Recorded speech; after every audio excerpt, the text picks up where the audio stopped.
Hey guys, new video here. How to farm ritual vessels and fill them up and sell them to people who want to run rituals, essentially ritual farmers, okay?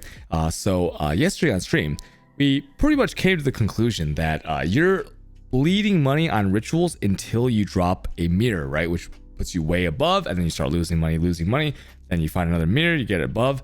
So I got a lot of questions on like, hey, how do I even use a ritual vessel, right? A lot of people have no idea how to use these things. I'll show you right here. This is a ritual vessel. It comes from the Ritual League mechanic. And even less people know how to like take advantage of these if they have no idea how to use these. And I think what we came up with was that, you know, someone who's farming Haywark Hamlet and just selling the filled vessels to people who want to run rituals for whether they're farming bases or farming just directly exalts, mirrors, and things like that, is going to be way better than using them yourself. So in this video, I'll tell you what you need to get set up starting to farm these filled vessels. I'll show you what the filled vessels look like.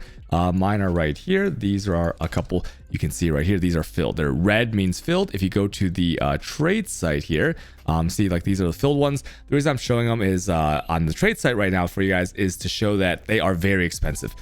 If you want to buy these individually or maybe like up to 4 or 5 at a time, you're looking at about 45C, 50C. If you want to buy them in bulk, you are looking at like 0.4 exalts, 60C, 65C, things like that. This guy has a lot. The way you find this is just search for blood-filled vessels. And for example, this guy, you scroll for a long time. If you see the same account name, it means that's all of theirs. The reason they're not all grouped up is because they're not on the currency page. And each of them have a different number of monsters. Maybe some of them have a boss on them. None of the stuff that's like in there matters. I'll talk about that in a little bit. But you can see that this guy, this account name has quite a bit of them, and we all know in PoE your time is very valuable, so selling in bulk will net you more money. Okay, so let's get started. I'm just gonna go into a map that already has a ritual in it so that I can show you guys exactly what the ritual is. Once again, this will be a very beginner video. These are rituals right here. You might have seen them maybe in your maps, starting to when you even in white maps you might start to see them. And so this is the altar. When you come upon the altar, there'll be a group of monsters around the altar. You will kill all of them or most of them, right? Some of them aren't attached to it, and after you kill all of them, this nameplate will highlight. Before you kill the monsters around it, the nameplate won't highlight, so you can't click on it right now, because I have completed this one. It's a red little circle you can see right here. If I make it really large, there it is. But when it's not finished, it will be yellow. And when you click on the yellow thing like this, boop, it will spawn all the monsters that were assigned to that ritual all over again. You kill them all, and even if you die, you'll still complete the ritual. And after that's done, what you're gonna do is you're gonna take one of these ritual vessels. You're gonna, for example, let's say you only have like one or something, right? You're gonna right click the vessel, left click on the altar, right? Anywhere on the altar, and then it will turn into a red one like this. Okay, I can't do it because this one's already completed, but it will look something like this, and that's it. That's really all there is to it. In the bottom right, you will see how many there are. Now, this is a very important part of the farm because how many there are is directly going to affect how much money you can make from this. So how do you get 5, right? Because we all know if you've ever played Ritual League, you get 3 or 4 altars naturally, right? So how do we get 5? Well, the strategy revolves around a watchstone, and you only need one of this watchstone. It is called, here it is.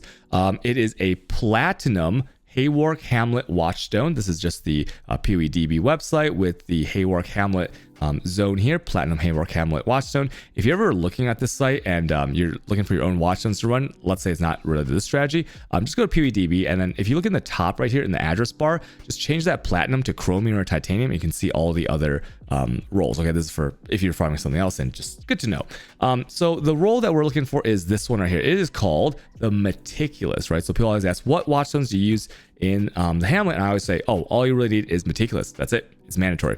So Meticulous says areas with ritual altars always have 4 ritual altars, right? Always. And that's really important because when you have 4, you're going to pair this one. You only need one. They do not stack.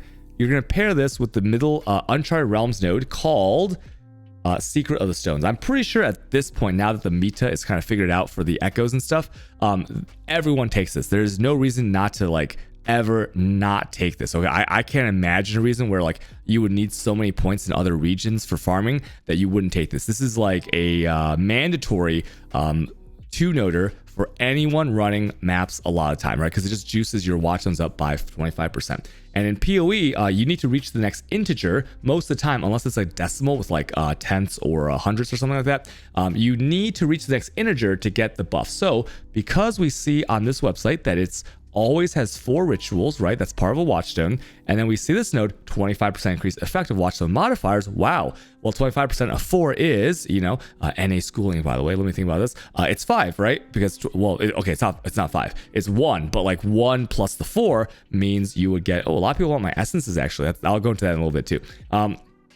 That is 5 rituals guaranteed. And if you're just running a random one and you're between 3 and 4 on average, that's 3.5. So you're going from 3.5 average to 5. Okay. And because these watchstones these blood-filled vessels are so expensive, getting an extra you can see like the ritual price here, getting a extra 1.5 is pretty darn good, right? So you will need some of these. If you don't have these come from ritual splinters, which are found in natural ritual altars, right? You should always take those. And when you combine 100 of them, they become a ritual vessel. Now, let's look at the prices. So 40C is to buy, you can buy these for 40C, right? Maybe going up to like 45C for a little bit more bulk. And then the price of the filled one, let's say you get maybe you get like 50 of them together, right? You do like 10 maps with them, you get 50 of them, 100 of them, whatever. You can probably sell them for at least half an exalt. And once again, what's in them doesn't really matter. You're going to capture every vessel in the map. So that means in the maps that you're running, you have 5 ritual altars. You should be using 5 regular blood-filled, regular ritual vessels to capture 5 blood-filled vessels on each one, right? So it doesn't take that long. And what you're going to do is then you're going to sell them. You're going to take all of them. You're going to go into your tab. Hopefully you have a premium tab. Let's take this one and you're just going to go public. You're going to put exact price on all, 0.5 exalts, and you're going to dump all of them in here. And then people will whisper you and they'll go, how many do you have? You'll say, I have 50. And then they'll go, I'll take all. That's usually how it works in my experience with it, right? I've been paying 3 vessels to 1 exalt because like most people don't have that much bulk. But later on, when we start truly farming, I might be paying a little bit more, 0.4 exalts, 0.5 exalts. We'll see about it. Okay. So that is how you collect them, and that is how you sell them. So if you look at 0.5 exalts, 0.5 exalts is about 76C at the time of this recording. 76C minus, like, let's just be conservative and take the 45C. That is about a 30C profit on each vessel that you can sell in bulk. And then that 30C profit, you are guaranteed 5 ritual vessels in a map. So 150C per map. So that's pretty much an exalt per map if you can get that. Now, how do we enhance this a little bit if you want to start selling them? Well, there's other things that go into it. So besides the mandatory, what you have to take is Secret of the Stones. You have to have 1 meticulous stone, and the other 3 stones can be anything you want. If you're trying to farm masters, you can put those in so you can generate yourself more masters. If you're trying to do essences, there's I believe that the prefix on a chromium Haywork watchstone that's very cheap is called Essential. That's up to a 15% chance for tier 1 to drop an additional essence. So paired with this, it's a little bit extra side money because you're stacking a bunch of farms to make the most money that you can, right? Kind of diversifying. So this is what mine is set for, to run the rituals, but you will definitely want to take in here, you'll definitely want to take these 2 points. You don't have to take these 2 points because if you're not going really ham in rituals, it's not even like, it's not really that big a deal to have these because you're going to have so low tribute that you might not be able to reroll 2 times. And if you do, you might lose an item on that last page. So these 2, I mean, you can take if you want, but not completely necessary if you are farming to sell Bloodfill to someone else, okay? But you absolutely have to have these 2 nodes for the vessels because the natural spawn rate, if you just run a map, like let's say you run Atoll, is 8%. So you add this 10% base, that's 18% chance. So almost 1 out of 5 maps should have it. Now, I have heard some reports of like, why don't they spawn? There are a few fringe cases that I'll go over right now. So one is a Ratcheted Nest.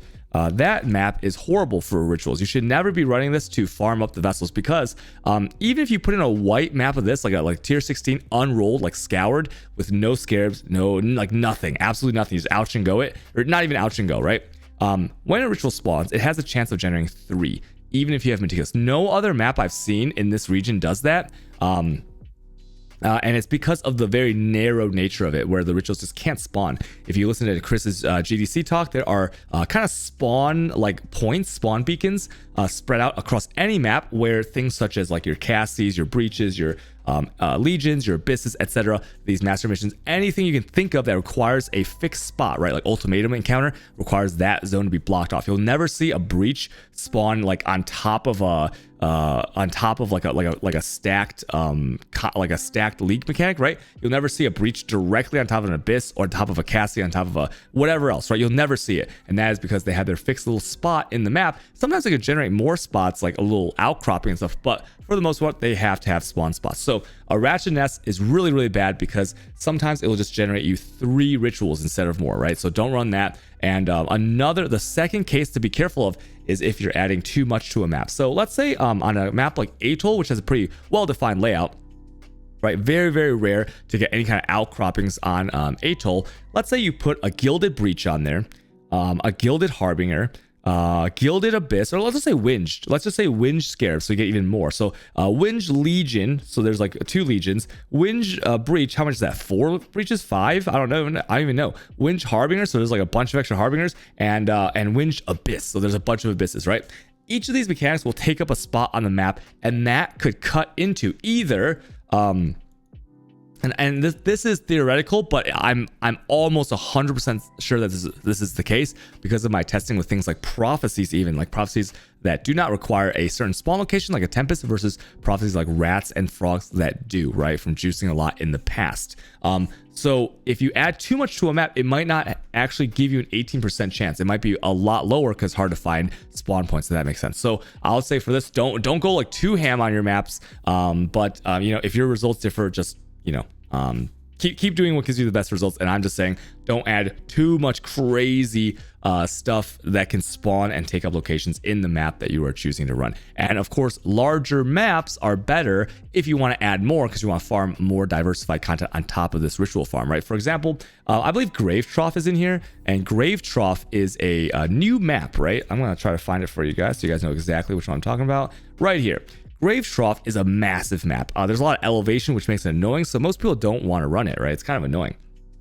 And Grave Trough has so much area that you could stack a lot of scarabs, a lot of prophecies, whatever, and you could probably still spawn the rituals at an 18% chance. But for some of the more narrow maps, like the Atoll and other good so-called maps, just be a little bit more careful. Okay, so that is basically the tutorial of how you're going to go ahead and do that, right? Now, if you're going to do this, there's even more to consider, right? If you want to go full potato. So I've already talked about the Secret of Stones. I've already talked about the meticulous Platinum Haywark Hamlet Watchstone, right? Suffix doesn't matter. I've talked about you have to get these 2 points if you want to do this. And then I'm going to talk about what else to go really, really full potato on this. Okay, so a way to go full potato on this is to take Enduring Influence, right? For me, I'll probably take it out of Thaumaturgical Awakening, put it into Enduring Influence. I would buy Awakened Sextants at about 35 to 1. Let me just check real quick here. Right now, if we look at Exalts, okay, yeah, 35 to 1, right? So 35 to 1. I would buy Awakened Sextants at that price, and what I would do is I would block off, I just like select a zone, right? I would block off, I'll just kind of show you, okay, because this can be kind of confusing. So what I would do is I would take 3 garbage stones, right? Let's just take this one, and this one. And you want to block off something with 1,000 weighting because 1,000 weighting is the highest weighting that's possible. And blocking just means that, if you have something here, okay, don't look at the rolls here, but just like imagine. If you have a sextant already on here, this 4th thing that you're going to put on here can never be these 3. Okay, you can try it yourself with simple sextants if you don't believe me. So like for example, this one's Nemesis, this one's monsters, and this one's monsters. This one can never roll these 3 exact mods. So essentially they are blocked off of the pool. Okay, if you roll from the left side here, it won't follow that rule. So do not roll from the left side here, roll from here if you want to be efficient. And so to just give you the TLDR, blocking 1,000 means that monster spawn, so cold, fire, lightning, all the monster pack size, physical, and you can look on the PoE wiki for more help with that if you really don't know. So once 3,000 weighting is blocked and those can't spawn, then what you're going to do is you're going to take your watchstones that you have, right?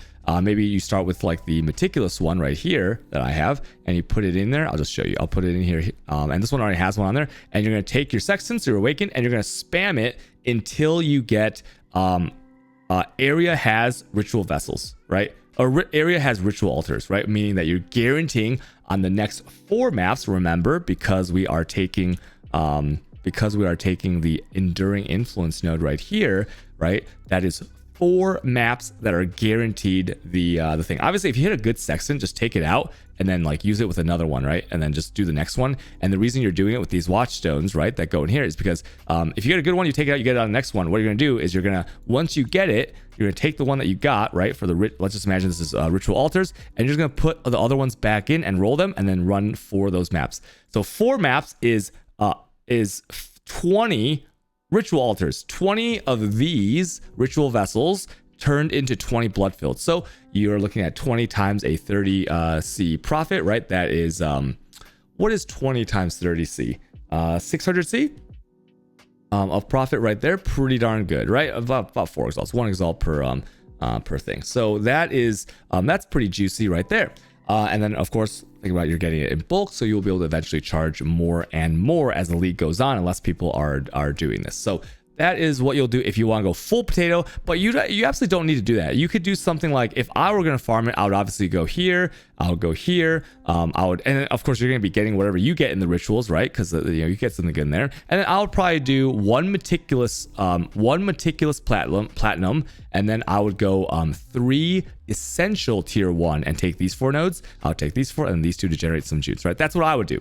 And then that way I'd be making a ton of money from the essences. I'll get some nice rewards here eventually. I'd be speed clearing, right? Because you can just ouch and go if you want with the sextants, and then you can get some June missions to do later, or you can throw June on this map too, because like if you don't want like these 2 or like with these 2, you can go into the bargaining option. That's pretty good, and run some Katarina, run some safe houses. So there's like a few layers of farms stacked on top of each other. That is basically the video, and I know this video kind of sounds like I'm trying to like coerce people into farming up these blood-filled victuals wrestles because I need to buy them. That's not it, okay? It really was a kind of a group effort to conclude that, like, man, sometimes these rituals really suck, but I'm still gonna buy them because they're really fun. And there's not so many ritual, like lots of people don't know how to sell these or like use these, so it's better off if you fill them up and sell them for yourself, because you're gonna make a lot of money that way instead of running them, which is like kind of bleeding money until you hit a mirror, which lots of people don't have enough playtime or game knowledge to do. So that's why this video is here. Okay, if you have any other questions, I stream every day at twitch.tv/QTalk_. You can ask me any questions there. And yeah, I'll see you guys later. Okay, thanks for watching my video, guys. Bye guys. Bye.